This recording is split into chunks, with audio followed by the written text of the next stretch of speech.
Muito bom dia, chamo-me Duarte Zoe, irei acompanhar-vos. Muito bom dia, chamo-me Duarte Zoe, irei acompanhar-vos ao longo do dia de hoje. Em nome da organização, nomeadamente da Direção-Geral da Educação e da Ordem dos Psicólogos Portugueses, gostaria de lhe dar as boas-vindas ao 7º Seminário de Psicologia da Educação, subordinado ao tema Psicologia da Educação, Bem-Estar e Sucesso Educativo. Este ano, como é evidente, num formato bastante diferente, totalmente online, mas não menos interessante, muito pelo contrário, como pode testemunhar pelo programa que foi criado a pensar especialmente em si.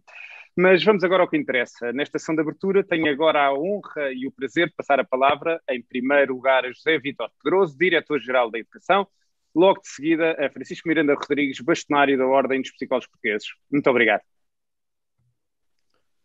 Muito bom dia a todos e a todas. Em primeiro lugar, saudar o Sr. Bastonário da Ordem dos Psicólogos Portugueses, o Dr. Francisco Miranda Rodrigues, com quem a Direção-Geral da Educação realiza este encontro. Saudar ainda todos os psicólogos escolares e todos que assistem a este encontro, os senhores diretores de escolas, de professores, encarregados de educação, investigadores e estudantes. Sabemos que também temos vários estudantes inscritos neste seminário. Estamos aqui hoje, mais uma vez, para apoiar e continuar a relevar o papel dos psicólogos escolares nas nossas escolas, nomeadamente através do seu contributo técnico-científico na identificação das medidas de suporte à aprendizagem e à inclusão, harmonizando a promoção do sucesso escolar com as características de cada aluno, com vista a que toda a dinâmica de intervenção possibilite a todos e a cada um alcançar o limite das suas potencialidades.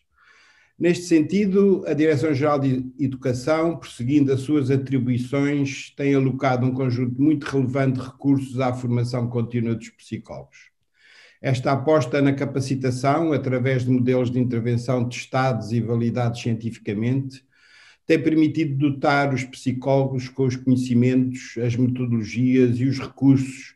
que lhes permitam focar a sua intervenção nos domínios que melhor correspondem às necessidades atuais do sistema educativo português. Assim, a operacionalização do investimento estratégico no desenvolvimento e reconhecimento profissional destes técnicos especializados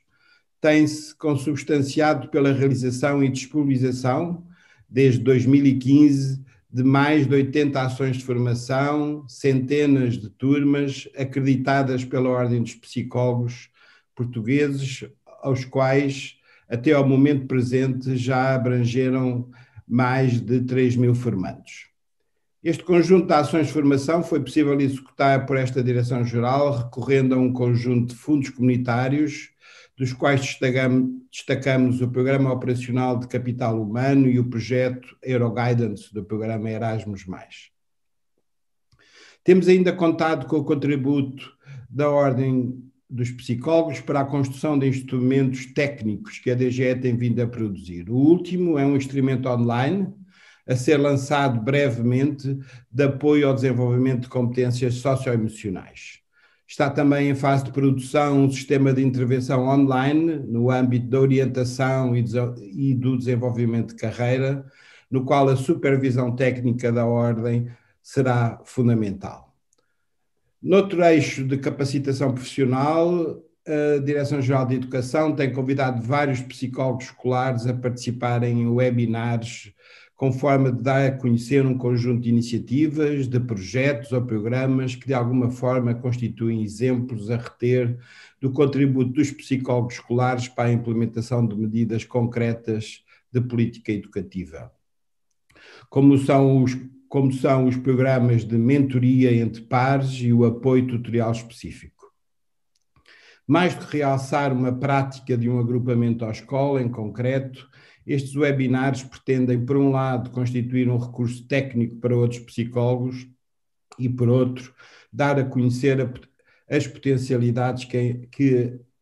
as intervenções destes técnicos abrem para o trabalho conjunto de toda a comunidade educativa para assegurar uma educação inclusiva, de qualidade, contribuindo para que todos os alunos, da melhor forma e com os recursos mais eficazes, desenvolvam as competências previstas no perfil dos alunos à saída da escolaridade obrigatória. Um bom exemplo da potencialidade da intervenção dos psicólogos escolares foi o programa de formação de formadores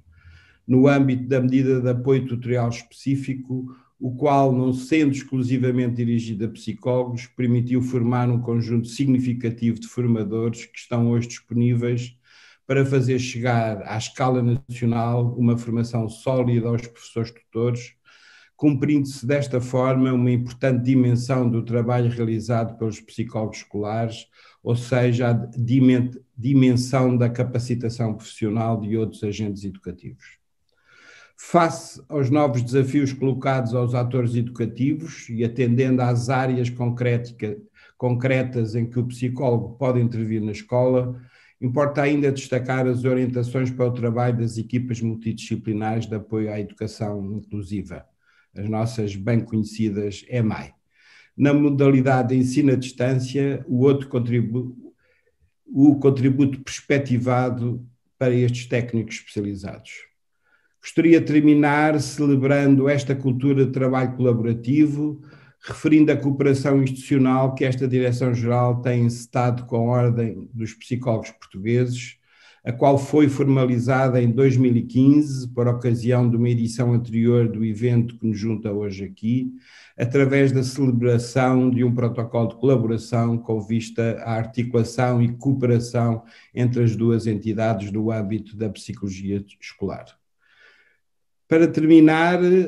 saudar e agradecer a todos os participantes, conferencistas, e desejo que ao longo deste evento aconteça um trabalho profícuo e com impacto no desenvolvimento profissional de todos os que aqui participam. Muito bom dia a todos, muito obrigada pela vossa presença.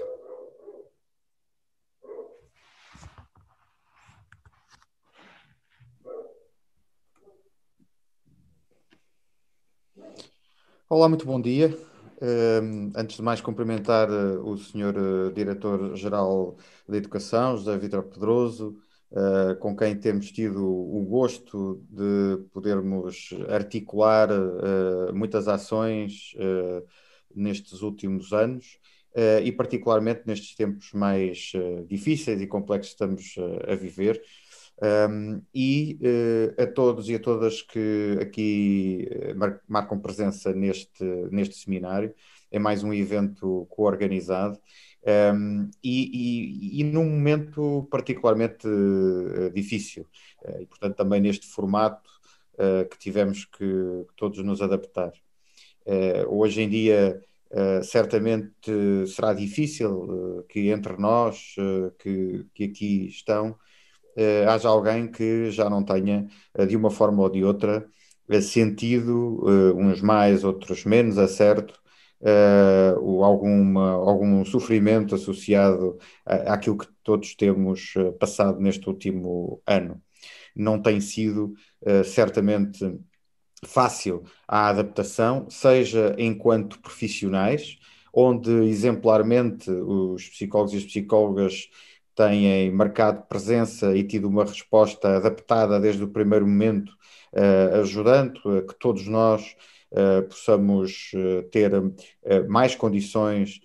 de poder ir desenvolvendo a nossa vida e também nos adaptando, mas também pessoalmente, porque todos temos sentido o impacto e, portanto, para além do desempenho da nossa missão, que temos tentado fazer o melhor possível, também temos lidado com as nossas próprias dificuldades e penso que não é demais lembrar isto, porque por vezes esquecemos que tudo o que estamos a fazer também enquanto pessoalmente lidamos com este enorme desafio. Esta articulação profícua que temos tido com não só a Direção-Geral da Educação, com o Governo, mais concretamente com a Secretaria de Estado, e também já agora com a ANCAP, vai nos permitindo também, em conjunto, termos melhores respostas, como aliás o senhor diretor-geral teve o cuidado de até exemplificar em alguns dos aspectos dessa articulação que aqui já fez referência. Não quero por isso repetir, mas sim sublinhar que os psicólogos e as psicólogas têm sido essenciais na resposta a este desafio. Em boa hora tinha sido iniciado um movimento forte de reforço da presença dos psicólogos e das psicólogas nas escolas. Não é demais salientarmos isso. Esse esforço certamente nos deu melhores condições para a resposta adaptativa que agora está a ser feita, e para além daquilo que já vinha a ser concretizado, até previsto no âmbito do protocolo que o Sr. Diretor-Geral já fez referência, também um reforço extraordinário na resposta a esta crise pandémica. E, portanto, quando somamos aquilo que tem sido o número de psicólogos que têm entrado nas nossas escolas e juntamos estes últimos 400, mais de 400 profissionais nessa resposta, permite-nos estarmos neste momento num patamar diferente de cerca de 1.700 profissionais nas escolas portuguesas e que certamente colocam um cenário bastante diferente daquele que existia em 2015, quando assinámos esse mesmo protocolo. Essa é a parte boa, se lhe juntarmos ainda que sempre mostramos uma preocupação muito grande com aquilo que eram a continuidade das intervenções que os psicólogos poderiam fazer com o conhecimento do contexto e que isso exigia uma vinculação e uma permanência dos psicólogos. Não posso esquecer palavras também do Sr. Ministro da Educação, num encontro anterior, e do Sr. Secretário de Estado, fazendo referência a que os psicólogos, sendo uma necessidade permanente, teriam que ter também uma vinculação permanente às escolas e, portanto, estarem em continuidade a desenvolver o seu trabalho. Não é demais reforçar isso e dizer que, na continuidade dessa afirmação, de facto, também, provavelmente, cerca de 400 profissionais tiveram a possibilidade de ter essa mesma vinculação, e isso há que sublinhar como positivo. É certo que todos sabemos que muito há ainda por fazer, haverá sempre, e neste momento que estamos a viver, particularmente mais difícil, certamente que para aqueles que ainda não terão a sua situação com as condições que são mais indicadas para o desenvolvimento da sua atividade, certamente que estas palavras até poderão parecer parte de um outro mundo, um mundo diferente daquele em que estão a viver. E isso é natural, face àquilo que é o que nos toca nos todos os dias, com as nossas próprias dificuldades. Mas temos que relembrar não só o que está feito, mas também um momento particularmente difícil que todos atravessamos. O país está a tentar responder no âmbito de uma crise internacional com as dificuldades que muitos outros países também estão a ter nessa resposta, com recursos que são evidentemente sempre limitados, num país que também tem limitações muito específicas e, portanto, as respostas hoje em dia, por muito que estejam a ser criativamente adaptadas, também é verdade que têm as suas limitações e que temos todos que fazer face a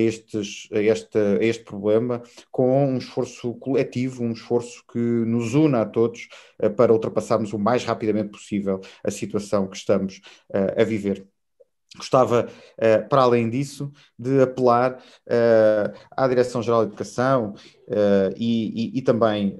ao Governo para reforçarmos todos ainda mais a articulação existente e criarmos condições para muito melhor ainda a articulação para o conjunto de psicólogos e psicólogas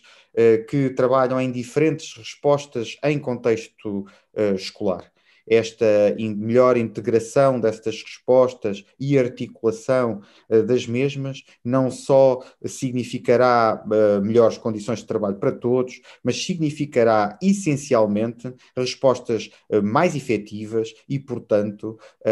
em benefício, em muito melhor e maior benefício para toda a comunidade escolar que beneficia das nossas intervenções. Penso que esse é também um desafio maior nos tempos que hoje temos pela frente. E terminaria com um agradecimento não só por esta cooperação e pelo trabalho de cooperação que tem vindo a ser possível, mas essencialmente um grande agradecimento a toda a comunidade educativa, onde os psicólogos, e uma palavra muito especial, onde os psicólogos e as psicólogas se inserem, para aquilo que têm feito até agora. É com muito orgulho que podemos ver esse trabalho a acontecer, é com muito orgulho na representação de todos estes profissionais. Muito obrigado e os votos de um excelente trabalho. Nós, enquanto Ordem, aqui estaremos para continuar a dar todo o apoio que temos tentado dar durante todo o tempo, particularmente neste último ano de crise pandémica, e abertos a tudo aquilo que sejam as necessidades que nos queiram colocar. Muito obrigado.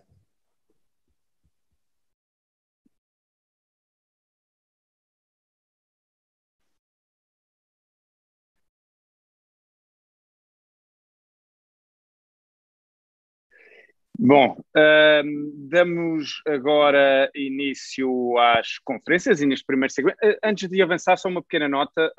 Temos aqui várias pessoas que estão com... Várias não, algumas pessoas estão a ter algumas dificuldades com o som, estão a ver o som em duplicado. Apenas para informar que se calhar estão com o Zoom e com o live streaming aberto, portanto fechem uma das janelas, podem acompanhar, se puderem pelo Zoom, acompanhem pelo Zoom, que será porventura mais direto. Muito bem, vamos então agora avançar para o primeiro segmento do dia, intitulado Construindo Escolas Saudavelmente, e temos o prazer de acompanhar a comunicação de Marta Moreira Marques, investigadora na Trinity College Dublin e no Centre for Behaviour Change da Universidade College London, que nos veio apresentar as aplicações das ciências do comportamento no contexto da educação. Esta conferência terá a duração de 30 a 35 minutos e será seguida por um espaço para perguntas e respostas que eu terei o prazer de colocar à Marta Moreira Marques. Marta, muito obrigado. Obrigada, estou só aqui a partilhar o meu ecrã, só um bocadinho.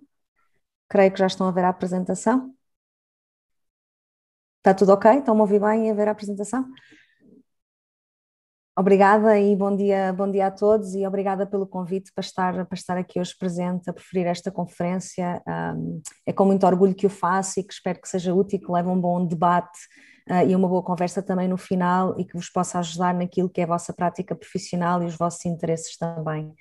A ideia principal desta conferência é falar-vos um pouco sobre aquilo que a ciência comportamental faz, o que é que tem vindo a fazer e como é que pode ser também um contributo auxiliar para o trabalho que já é feito hoje em dia a nível do contexto escolar, quer por profissionais de psicologia, quer por outros profissionais que estão envolvidos nesta área de tentar compreender o comportamento dos diferentes agentes que fazem parte do contexto escolar e como é que se pode levar à sua alteração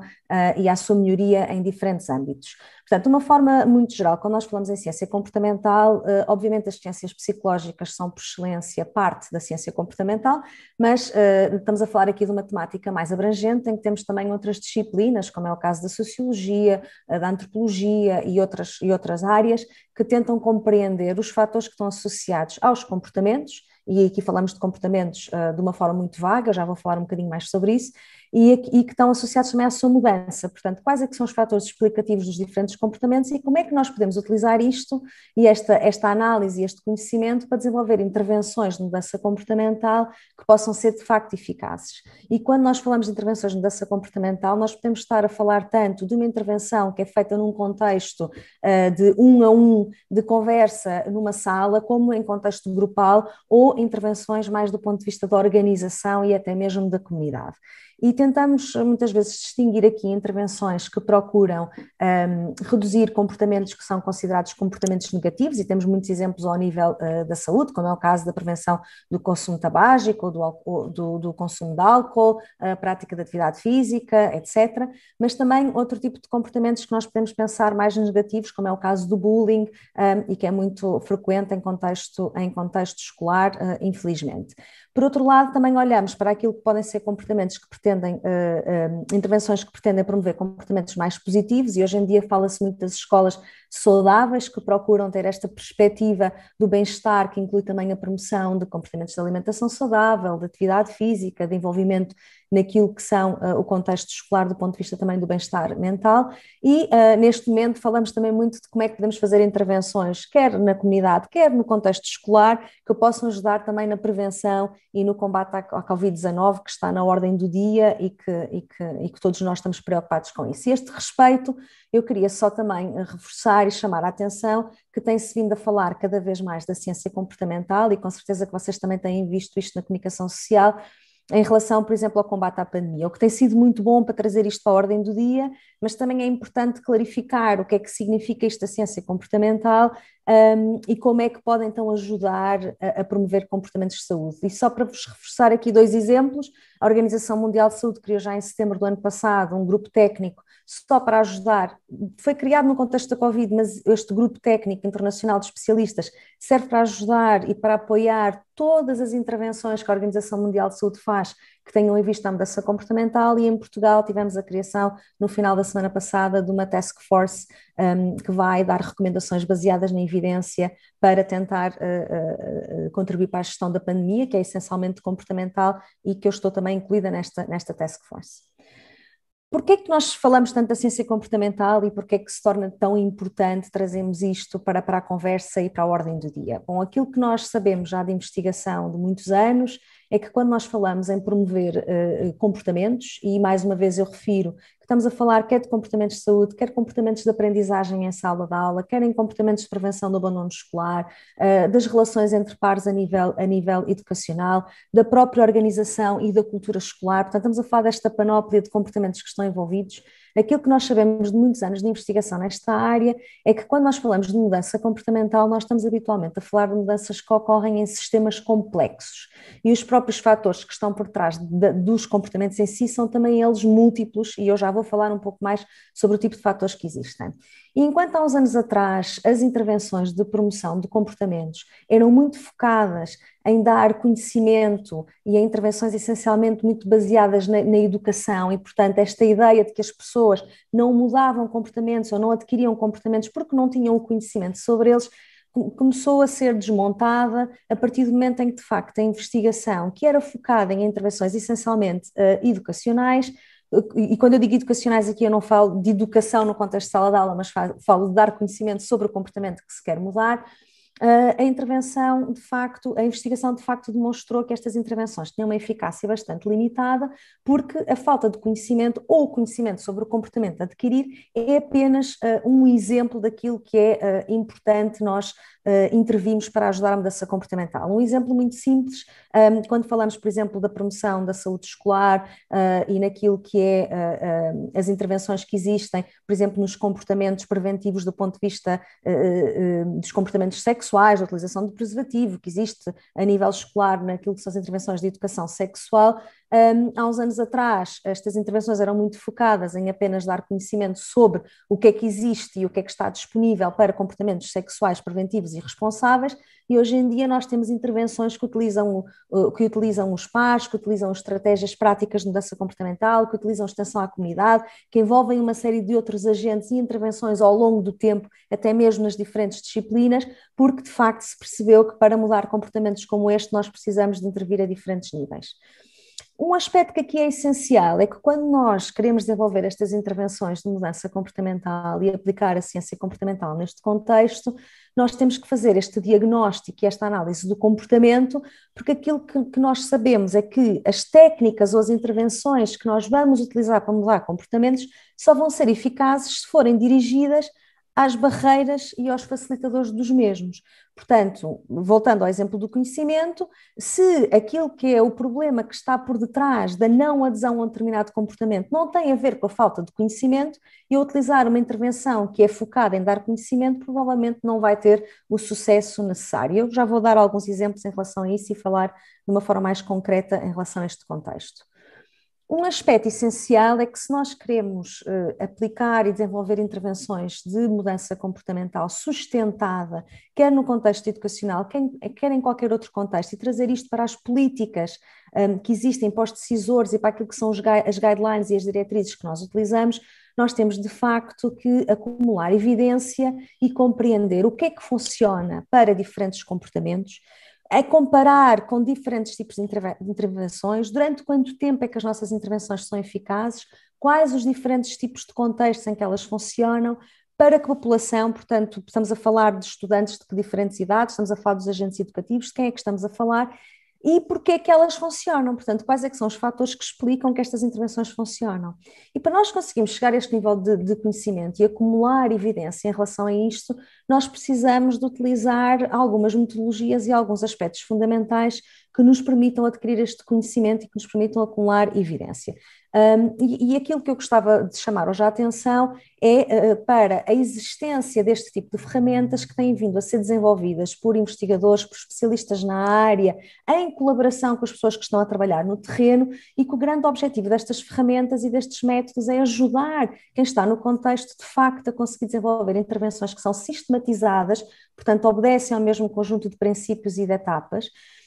que utilizam quadros teóricos da psicologia e da mudança comportamental para sustentar aquilo que é a intervenção, e que possam testar e avaliar sempre que possível estas intervenções, de maneira a que se possa analisar tudo aquilo que vocês veem do lado esquerdo do ecrã, o que é que funcionou, porque é que funcionou, para que diferentes pessoas, e isto vai nos ajudar quer a replicar as intervenções, quer a melhorar quando adequamos a diferentes contextos. Existem vários quadros conceptuais ou vários frameworks que nos podem ajudar a desenvolver intervenções desta forma mais sistematizada e baseada na teoria. Há um que tem sido bastante utilizado, que é aquele que eu vos vou trazer aqui hoje como um exemplo, e que foi desenvolvido no Center for Behavior Change na University College of London, e que foi desenvolvido com base numa revisão de todos os frameworks, todas as metodologias que já existiam para o desenvolvimento de intervenções de mudança comportamental, e aquilo que se verificou nessa revisão é que o que existia até à altura, e portanto isto foi desenvolvido entre 2011 e 2014, quando foi a publicação final, aquilo que existia até à altura eram frameworks que se focavam em diferentes etapas de intervenções de mudança comportamental, mas que não traziam nem os quadros teóricos da psicologia e destas disciplinas associadas às ciências do comportamento, nem traziam um método sistematizado de nós conseguirmos desenvolver a intervenção do princípio até ao fim. E, portanto, este conjunto de autores desenvolveu a Behavior Change Wheel. Não tem uma tradução que seja habitualmente utilizada, mas é uma roda da mudança comportamental e que tem a ver com o diagrama que vocês veem aqui. E que o grande objetivo foi então desenvolver esta metodologia para apoiar no desenvolvimento de intervenções e também na sua avaliação, de forma sistematizada e transparente, com este foco sempre na mudança comportamental como aquilo que é o nosso endpoint e aquilo que é o objetivo. Com esta ideia de acumular evidência, como eu já referi anteriormente, para que possamos utilizar os resultados das nossas intervenções para apoiar a tomada de decisão de decisores políticos, e quando eu digo políticos pode ser num contexto mais micro em que nós nos inserimos, ou num contexto mais macro a nível nacional, aquilo que são as diretrizes e políticas públicas, quer de saúde, quer de escolares, quer em contexto de trabalho, o que vocês possam imaginar. Portanto, esta Behavior Change Wheel, aquilo que refere é que existem 3 níveis essenciais de atuação que nós temos que olhar e que temos que considerar quando estamos a querer intervir para promover mudanças comportamentais sustentadas, e organiza estes 3 níveis. Portanto, o que nós temos na parte de fora são as categorias mais políticas, que têm que estar presentes para que as intervenções possam funcionar. Portanto, existem uma série de regulamentações e aspectos mais macro nesta perspectiva multinível, que se não tiverem presentes, dificilmente as nossas intervenções podem funcionar, como são no meu caso das regulamentações, daquilo que é as alterações no contexto físico que nos podem ajudar a implementar as nossas intervenções. Depois, aquilo que vocês veem no lado vermelho no círculo, na parte vermelha do círculo, são as funções das nossas intervenções. Portanto, nós intervimos para quê? Para dar educação, para dar facilitação, para dar treino, para ajudar com aspectos de persuasão e outro tipo de elementos das nossas intervenções. E o que vocês veem aqui a verde são as fontes do comportamento. Portanto, o que é que está por trás do comportamento que nós temos que conhecer para depois escolhermos que tipo de intervenções é que vamos utilizar. E eu vou-vos agora falar um bocadinho sobre estas etapas. Obviamente, nesta conferência não teremos muito tempo a falar em tudo de forma detalhada, mas a ideia é dar-vos aqui um overview das etapas que existem, como é que elas estão organizadas e como é que nós as podemos implementar. E, portanto, de acordo com o Behavior Change Wheel, mas também com outros métodos e outros quadros conceptuais de desenvolvimento de intervenções de mudança comportamental, nós temos aqui 4 etapas principais. A primeira etapa é a definição do comportamento-alvo. E eu acho que para grande parte das pessoas que estão aqui na audiência, a seleção de comportamentos e a compreensão do que é um comportamento é claro, porque faz parte da disciplina que muitos de nós estudamos, mas é fundamental quando nós falamos de intervenções de mudança comportamental, que habitualmente são multidisciplinares, que envolvem vários agentes e que envolvem diferentes níveis, que fique bem claro desde o início da intervenção que comportamentos-alvos é que nós estamos a falar especificamente, a que é que nós nos estamos a dirigir. E não só dizer de uma forma geral qual é que é o comportamento, por exemplo, a prevenção do abandono escolar, ou o combate ao bullying na escola, ou a promoção de uma alimentação mais saudável utilizando o contexto escolar, mas de forma mais específica, quem é que tem que implementar o comportamento, como é que esse comportamento tem que ser implementado, se esse comportamento é fácil ou não de ser implementado pelo público-alvo, que efeito é que vai ter naquilo que se pretende em termos de variáveis de resultado. Portanto, isto são tudo elementos fundamentais que têm que estar definidos desde o início para que a intervenção possa, de facto, ser focalizada no comportamento ou nos comportamentos que se pretendem mudar. Eu vou hoje falar um bocadinho mais sobre estas outras etapas. Portanto, quando nós temos o comportamento estabelecido, aquilo que se faz a seguir a um diagnóstico comportamental, o que é que precisa de mudar, quais é que são os fatores associados àquele comportamento que têm que mudar para que o comportamento possa ocorrer. E quando isto está estabelecido, que tipo de intervenções é que nós podemos depois pôr em prática? Quais as técnicas específicas, os conteúdos da intervenção que devem ser utilizados para mudar esses fatores e como é que eles podem ser implementados? Portanto, todo o design e o delineamento dessa mesma intervenção. E para cada uma destas etapas é fundamental que se utilize a evidência que existe para cada uma delas, e existe esta evidência disponível de muitas fontes. Eu não vou ter tempo hoje de falar sobre isso, mas está em curso, por exemplo, um projeto que procura fazer a realização de evidência, de síntese da evidência quase em tempo real para intervenções de mudança comportamental, para que as pessoas que estão no terreno, ao aceder a uma plataforma informática simples, possam encontrar informação sobre aquilo que funciona melhor para a problemática que estão a tentar trabalhar. Para cada uma destas etapas, para além da evidência que existe em relação ao que devemos trabalhar e atuar, devem também ser feitas em co-criação com aquilo que é a população-alvo com que vamos trabalhar e claro que em todas elas nós temos que fazer uma avaliação do que é que pode funcionar e o que é que deve ser implementado. E quando estamos, por exemplo, a falar de intervenções de mudança comportamental, em que temos vários comportamentos que são comportamentos-alvo, tem que haver esta avaliação de que comportamento é que terá maior impacto na problemática e até que ponto é que as pessoas vão ou não implementar cada um desses comportamentos. Esta etapa do diagnóstico comportamental, portanto, a identificação do que está aqui no centro desta roda é fundamental, porque é aquilo que vai definir as intervenções que nós vamos selecionar e as intervenções que nós vamos escolher. Se nós não identificarmos estes fatores de forma aprofundada, dificilmente nós vamos ter intervenções que vão ser eficazes ou que vão ser eficazes de uma forma consistente em diferentes contextos e é aquilo que nós pretendemos que aconteça. E, portanto, aquilo que nós sabemos é que as intervenções vão ser mais ou menos eficazes quando nós identificamos quer as barreiras, quer os facilitadores a estes diferentes níveis. E nós temos no contexto da mudança comportamental e no contexto da psicologia muitas teorias que nós chamamos as teorias formais que nos ajudam a compreender o comportamento, por exemplo, a teoria da autoeficácia ou a teoria sociocognitiva, que possivelmente muitos de vocês conhecem, no âmbito da motivação, a teoria da autodeterminação, que é uma das teorias mais utilizadas e mais conhecidas hoje em dia, mas porque existem tantas teorias que podem ser implementadas e existem tantos fatores que podem explicar os comportamentos, torna-se muitas vezes difícil num contexto mais prático de aplicação, quer por um lado as pessoas que estão no terreno conhecer todas estas teorias para escolherem aquela que é mais adequada, quer por outro lado selecionar uma teoria que vá conseguir capturar aquilo que é a complexidade de todos os fatores que estão por detrás. E por isso, muitas vezes, o que se assiste é uma combinação de diferentes teorias que pode ser problemático, porque na sua origem estas teorias têm diferenças em relação àquilo que é a forma como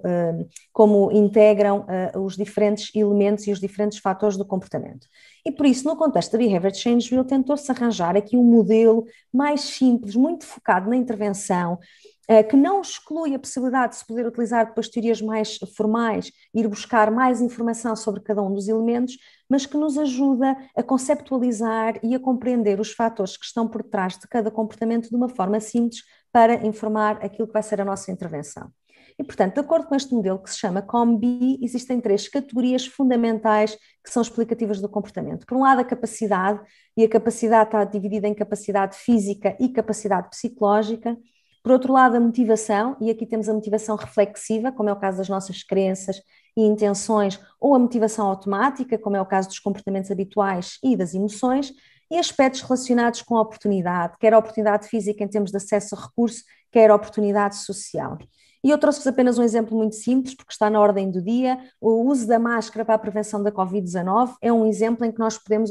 olhar para estas categorias de capacidade, motivação e oportunidade e encontrar vários fatores para cada um deles. Vocês têm aqui só alguns exemplos, mas se nós quisermos promover de forma eficaz o uso da máscara para a prevenção da Covid-19, nós vamos ter que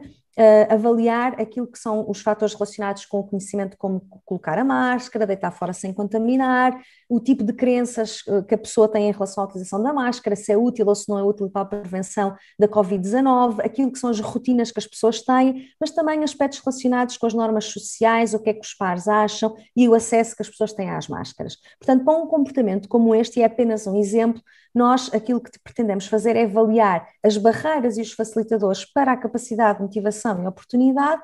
para depois podermos então selecionar aquilo que vão ser o tipo de intervenções e o tipo de técnicas que podem funcionar para cada um destes elementos. E, portanto, eu vou só aqui voltar atrás à roda. Portanto, nós aqui nesta roda temos esta camada que está à volta da identificação dos fatores de capacidade, oportunidade e motivação, e temos aqui as várias intervenções que nós podemos implementar. E ao identificarmos estas partes do queijinho verde, nós podemos então identificar estas intervenções.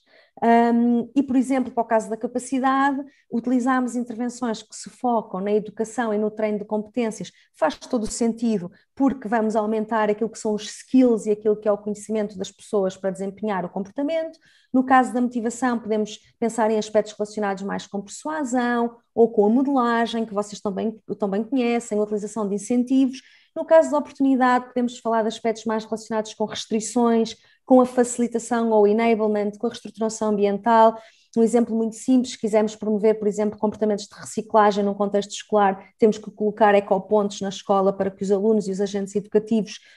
os utilizem e alterem os seus comportamentos desse nível. E, portanto, tudo isto são estratégias que são implementadas de acordo com os fatores que vocês avaliam do lado esquerdo, e o modelo COM-B é apenas um exemplo. E depois vamos traduzir isto em coisas ainda mais específicas. Portanto, a partir do momento em que podemos avaliar que aquilo que está a ocorrer para o nosso comportamento-alvo é fundamentalmente influenciado por aspectos ou de capacidade, ou de motivação, ou de oportunidade, ou até mesmo dos três, nós vamos então começar a definir para cada uma das intervenções que vamos pôr em prática quais é que são as técnicas específicas que nós podemos implementar. É que nós chamamos técnicas de mudança comportamental. E vocês têm aqui alguns exemplos: resolução de problemas, dar instruções, o planeamento da ação, quem é que tem que desempenhar o comportamento, como é que vai fazer, quando é que vai fazer, que ajuda é que vai ter para implementar o mesmo. Alguns exemplos de automonitorização, que é muito utilizado hoje em dia. Portanto, eu automonitorizar o meu comportamento para depois ter um feedback em relação a isso. Aspectos de incentivo, que vemos muito hoje em dia em intervenções digitais, mas que é muito utilizado também em contexto educativo e no contexto da saúde também. e a reestruturação ambiental e a mudança do ambiente de forma a facilitar comportamentos positivos, que também são aspectos essenciais. Existem muitas técnicas de mudança comportamental, de tal forma que um dos grandes trabalhos que tem sido feito pelos investigadores nesta área, pelos cientistas nesta área, tem sido o desenvolvimento de sistemas de classificação, portanto, listagens, muitas vezes organizadas no formato de taxonomias, em que estabelecemos hierarquias entre as diferentes técnicas, portanto, que as agrupamos em categorias, e os investigadores, e algum destes trabalhos eu tenho estado também envolvida, têm-se procurado desenvolver estas listagens de técnicas de mudança comportamental. Um dos mais conhecidos e que também faz parte desta metodologia da Behavior Change Wheel é a taxonomia de técnicas de mudança comportamental, que foi já desenvolvida em 2013 e que é das mais utilizadas a nível mundial, que tem estado validada, que tem sido utilizada em muitos contextos, sendo o contexto da saúde um dos contextos principais em que isto tem ocorrido, dado que os seus autores são da área da psicologia da saúde, e esta classificação olhou para 93 técnicas de mudança comportamental, portanto é uma listagem de 93 técnicas possíveis que nós podemos utilizar nas nossas intervenções e procura agrupar estas técnicas de acordo com as funções da intervenção, portanto técnicas mais de educação, técnicas mais de recompensa, técnicas mais motivacionais, etc. Como nós temos muitas técnicas nestas taxonomias, a utilização destas metodologias como a Behavior Change Wheel permite-nos selecionar quais é que são as técnicas que eu devo utilizar de acordo com as barreiras e os facilitadores da capacidade, oportunidade e motivação. Queria acrescentar que estas técnicas estão disponíveis de acesso livre, quer em formato papel, quer em formato digital, através de uma aplicação móvel e através também de diferentes websites, em que vocês podem ver as definições, o que é que são cada uma das técnicas, exemplos práticos de como implementar e exemplos de intervenções que as utilizaram. A utilização deste tipo de sistematizações e destas classificações é muito útil, porque aquilo que acontece é que se a investigação científica, os relatórios, a informação que está disponível, classificar estas técnicas utilizando uma mesma linguagem, quando nós quisermos fazer uma intervenção nesta área e vamos ver a lista de técnicas que foi utilizada, vamos perceber exatamente o que é que foi feito e porquê. Depois existem outras classificações, como é o caso destas que têm do vosso lado direito, que são classificações mais específicas. Por exemplo, esta é uma classificação só sobre técnicas motivacionais que devem ser utilizadas quando estamos a utilizar modelos especificamente motivacionais, e é esse o nosso objetivo principal. Em termos de aplicações, este tipo de metodologias e a Behavior Change Wheel tem sido bastante aplicada, como eu já referi anteriormente, em diferentes áreas. Neste momento, a Organização Mundial de Saúde está a utilizar a Behavior Change Wheel, quer para intervenções que estão a fazer no contexto digital e de forma mais global de intervenções de promoção de saúde, mas, por exemplo, na Covid-19, em que foi feito este documento para os diferentes países utilizarem estratégias e recomendações para lidar com a fadiga pandémica, que se tem falado tanto, é utilizado o modelo COM-B para explicar os fatores que estão por trás da fadiga pandémica e que tipo de intervenções podem ser implementadas. Em contexto educacional, temos uma multiplicidade de intervenções que estão publicadas e que estão disponíveis em diferentes fontes, quer na área da promoção da saúde em contexto escolar, quer noutras áreas, em que vocês podem encontrar como é que toda a intervenção foi desenvolvida utilizando esta metodologia, como é que foi avaliada, como é que foi implementada, e podem replicar. E depois temos aqui também 2 exemplos que vocês têm os links, e eu sei que depois vão ter acesso também a estas referências e depois poderão explorar com mais calma, mas da utilização das ciências comportamentais para o desenvolvimento de intervenções específicas em contexto escolar, neste caso uma de promoção do envolvimento e de uma maior aprendizagem de alunos no ensino à distância, que hoje em dia falamos tanto e tem sido um aspecto fulcral na gestão da pandemia e possivelmente vai continuar a estar presente para diferentes níveis de ensino. E o que estes autores fizeram foi desenvolver uma intervenção utilizando a ciência comportamental, portanto, utilizando técnicas relacionadas com a formação de objetivos, planificação, resolução de problemas, para estabelecer um programa específico de aumento do engagement, do envolvimento dos alunos e da aprendizagem, e avaliaram o impacto que isso teve em termos da aprendizagem destes alunos, e, portanto, é interessante vocês poderem depois explorar estes exemplos. E temos aqui um outro exemplo feito por colegas da Behavioral Insights Team, que trabalha muito com o Departamento de Educação e de Saúde Pública no Reino Unido, que desenvolveu esta intervenção para aumentar aquilo que é a aprendizagem e o sucesso em disciplinas como a matemática e o inglês, sendo disciplinas fulcrais no Reino Unido, em que são utilizadas mensagens de texto, é utilizado o envolvimento dos pares como princípios fundamentais da mudança comportamental para aumentar a motivação da aprendizagem dos alunos e também para ajudar os professores em contexto de sala de aula a promover com 4 princípios fundamentais, neste caso, por exemplo, o encorajamento e a lembrança, este sentimento de partilha em sala de aula, promover as redes sociais de suporte e o desenvolvimento também de competências que vão para além da matemática e do inglês e que são fundamentais para a aprendizagem escolar e para a aprendizagem dos alunos. Em jeito de conclusão e para mensagem-chave, e também para dar tempo a algumas questões que vocês possam ter e possamos conversar um pouco sobre isto, no contexto escolar, a aplicação das ciências comportamentais pode ajudar de uma forma muito concreta a utilizar intervenções que vão ter impacto sustentado em termos das mudanças comportamentais, quer ao nível da saúde escolar, quer ao nível da aprendizagem dos alunos, daquilo que é cultura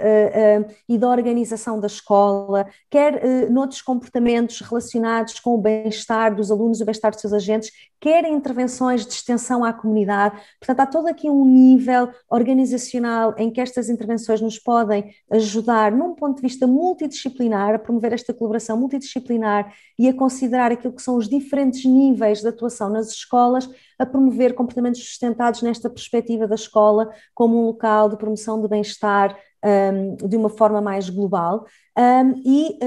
A ciência comportamental pode ajudar também nesta perspectiva de que quem está a intervir no terreno possa intervir utilizando métodos e quadros conceptuais que vão levar a uma sistematização da intervenção e que, ao utilizarem etapas como as etapas que eu vos mostrei de identificação do comportamento, diagnóstico comportamental, quais é que são os fatores que estão por detrás e que tipo de técnicas e ferramentas é que podem ser mais eficazes para cada um desses fatores, vão levar a que nós possamos ter uma avaliação, uma testagem e uma implementação mais adequada das intervenções de mudança comportamental que vão ajudar na acumulação de evidência. E isto vai permitir que nós consigamos identificar algumas intervenções-chave que são eficazes para aquele contexto, para aquela população e para aquele comportamento e que depois possam ser replicadas e adaptadas de formas cada vez mais simples e mais rápidas de serem utilizadas. E é fundamental esta perspectiva de nós pensarmos na acumulação de evidência, porque é isto que depois também vai fazer com que a vossa atuação possa ser uma atuação com maior impacto a nível das políticas que podem ser implementadas em contexto escolar e em contexto da educação, por esta compreensão de que as intervenções vão para além de uma intervenção one-to-one, que podem ser intervenções feitas neste contexto mais grupal, organizacional de extensão comunitária e que assim podem ajudar também a escola a tornar-se este elemento central de promoção de comportamentos, quer de saúde, quer outro tipo de comportamentos sustentáveis que promovam o bem-estar. E eu vou-me ficar por aqui em termos da minha apresentação e disponível para as questões que queiram colocar. Obrigada.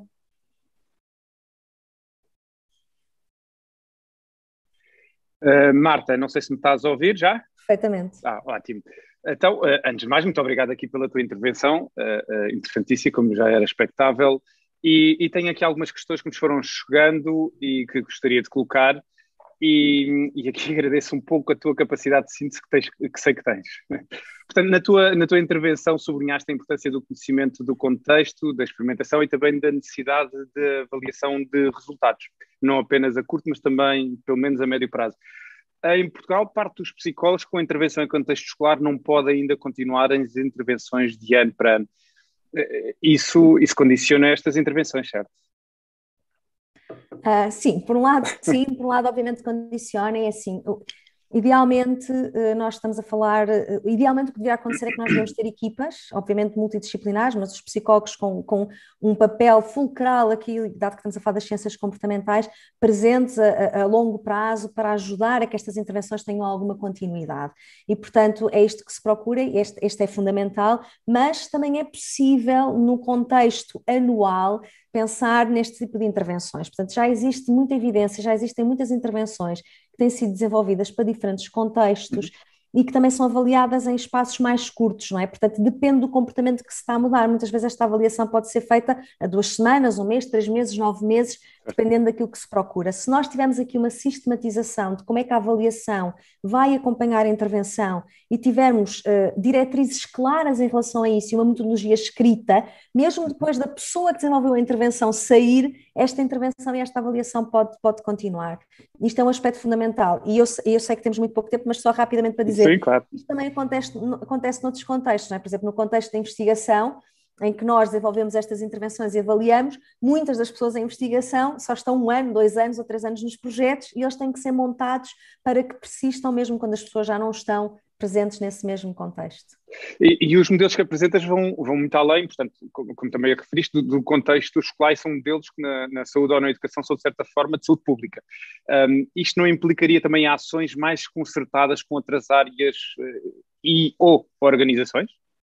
Isso parece um aspecto fundamental. Eu acho que há aqui 2 níveis que são importantes referir. O primeiro é que a utilização deste tipo de metodologias também é útil para intervenções mais específicas, focadas, por exemplo, no contexto do psicólogo que está a trabalhar mais a nível da orientação escolar ou da saúde escolar só no contexto da escola ou mesmo na sala de aula, naquilo que os professores podem fazer em termos de desenvolvimento dos alunos. Mas, idealmente, aquilo que se pretende com este tipo de intervenções é que haja esta ligação também com outras áreas, nomeadamente a nível da extensão à comunidade, a nível de outras áreas da saúde pública, para que possamos promover estas intervenções que têm como objetivo o bem-estar, que é aquilo que se está a falar também aqui hoje e é aquilo que se pretende promover. Portanto, esta multidisciplinaridade e esta compreensão de que tudo isto acontece em sistemas complexos é fundamental para as intervenções funcionarem e é muito importante que isso seja facilitado e que os psicólogos possam integrar também esses sistemas. Certo. Última questão, Marta. Nos últimos tempos, e a propósito da pandemia que vivemos, tem-se falado muito da comunicação e da importância da forma como se comunica, no sentido de se promover a adesão, a manutenção de determinados comportamentos, certo? Achas que se comunica bem com os alunos e o que podem os diferentes intervenientes, como os encarregados de educação, cuidadores, diretores, professores e outros técnicos, ter em conta na forma como comunicam? Bom, em primeiro lugar, queria só dizer que eu acho que isso é um mote para uma sessão fantástica de várias horas com muita discussão. Sim. Existem já alguns princípios em relação àquilo que pode ser a comunicação mais eficaz. Eu queria chamar a atenção que, por exemplo, a teoria da autodeterminação, que se calhar algumas pessoas que estão aqui conhecem, que é de uma teoria motivacional, tem princípios muito claros do que é que nós podemos utilizar na comunicação para motivar os alunos e outros agentes. Estamos aqui só a falar da motivação dos alunos, mas também a motivação dos agentes que estão nesse contexto, que é essencial, que promovam a sensação de autonomia, de competência e de relacionamento positivo. Algumas diretrizes muito claras, como a comunicação simples, que seja dirigido ao estudante, ao aluno, ao agente que está à nossa frente, de acordo com estes fatores de capacidade, de motivação e de oportunidade, são aspectos essenciais. Portanto, a clareza, a transparência, a segmentação, tendo em conta quem está à nossa frente, são aspectos que podem ser utilizados com facilidade por quem está